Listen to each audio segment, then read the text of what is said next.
Chapter 9. The Bushy Man. Daddy and Jeremy James walked into the hotel. In the hallway, a man was sitting at a table, with his head in his hands, and a bottle and glass next to his right arm. "Good afternoon," said Daddy.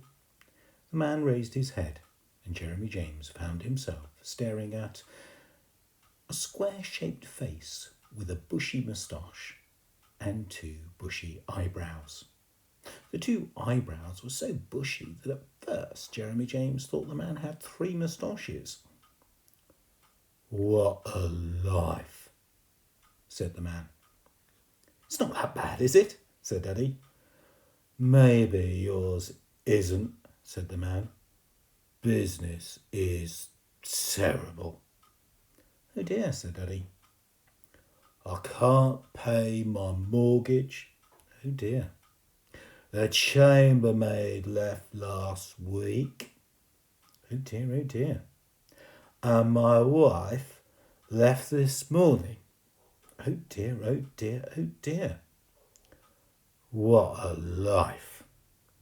The bushy man poured some drink out of the bottle into a glass and swallowed it in one gulp.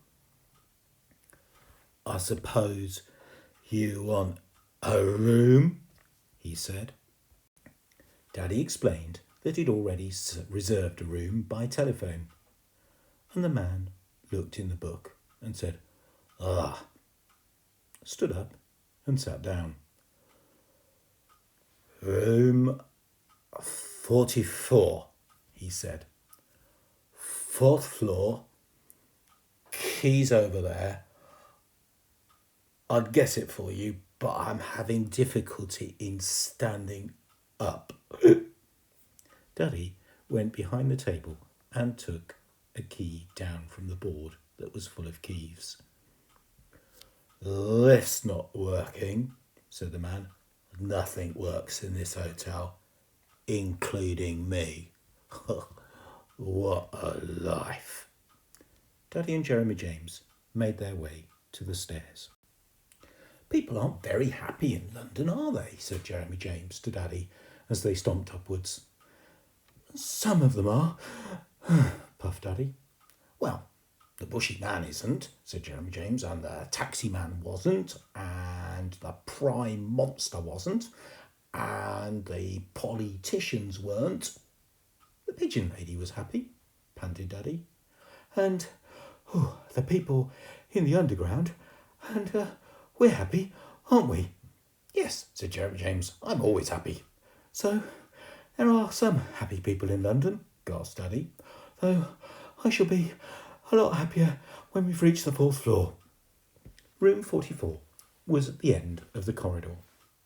It was a small room with 2 beds, a chair, a table, a wardrobe, a wash basin, and a telephone. Said Daddy. "I'll tell you what we'll do. We'll have a wash, and then we'll phone Mummy, shall we?" "You have a wash, Daddy," said Jeremy James, "and I'll phone Mummy." Daddy said they should both have a wash and both phone Mummy. Jeremy James pointed out that he'd already had a wash in the fountain, but Daddy pointed out that they hadn't had any soap. Jeremy James noticed that there wasn't any soap in the wash basin, but Daddy took a small packet out of his bag, and Jeremy James thought that that was a piece of bad luck.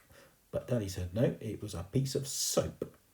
And so they both had a wash. When they had finished, Daddy lifted Jeremy James up onto the table beside the telephone so that they could ring Mummy. "Would you like to press the numbers?" asked Daddy. "Yes, please," said Jeremy James. Daddy took out Jeremy James's hand and pressed his forefinger onto the number 0. But before he could press another number, there was a ringing tone. "What a life," said the voice at the other end. "Oh," said Daddy, "is that reception?" "Of course it's reception," said the voice. "What are you expecting? Buckingham Palace?" "Sorry," said Daddy, "but I wanted to ring home." "Dial 9 for an outside line," said the voice. "You might not get it, but it's worth a try. Daddy put the phone down, picked it up again, and pressed Jeremy James's finger on the number 9. There were a few clicks and then a humming noise. We're in luck, said Daddy. Jeremy James liked the telephone. It was a funny feeling talking to somebody who wasn't there, but whose voice came right into your ear. Once, when he'd been alone in the living room, he dialed a number and talked to a lady who lived hundreds of miles away. She'd even sent him a present afterwards. Jeremy James thought it was wonderful. Daddy thought it was expensive, and Jeremy James had been forbidden to do any more dialing. It was Mummy who answered the phone, and when Daddy had said hello, he let Jeremy James talk to her. Hello, said Jeremy James. Hello, Jeremy James, said Mummy. Are you enjoying London? Yes, said Jeremy James. Everybody's unhappy except Daddy and me. What are they unhappy about? Asked Mummy. Jeremy James told Mummy about the bushy Mr. What-a-Life, the taxi driver who couldn't find the way, the prime monster who was ruining the country. And a pigeon did a number coup on my head, said Jeremy James. Was the pigeon unhappy too? Asked Mummy. Yes, said Jeremy James, because he must have had tummy ache. Jennifer was next on the phone. Hello, Jeffer, said Jeremy James. Jem, said a delighted voice. Jem con Lundy. London, said Jeremy James. And are you being a good girl? No, said Jennifer. Jeffer naughty. You always are, said Jeremy James. Mummy also passed the phone to Christopher. Jeremy James said, Hello, Quiffer. But Quiffer didn't say anything. Mummy told him to say something, but he still didn't say anything, and so Mummy asked to talk to Daddy. After everybody had talked to everybody except Quiffer, who wouldn't talk to anybody, Daddy finally put the phone down. I like telephones, said Jeremy James. When I grow up, I'm going to telephone a lot. Well, when you grow up, said Daddy, just remember, if you want to say a lot, you're going to have to pay a lot. That was another grown-up idea. If you wanted something nice, you always had to pay for it. Nasties, of course, were free. You could have as many washes as you liked, and you wouldn't have to pay a penny. When I'm king, said Jeremy James, nobody will have to pay for telephones.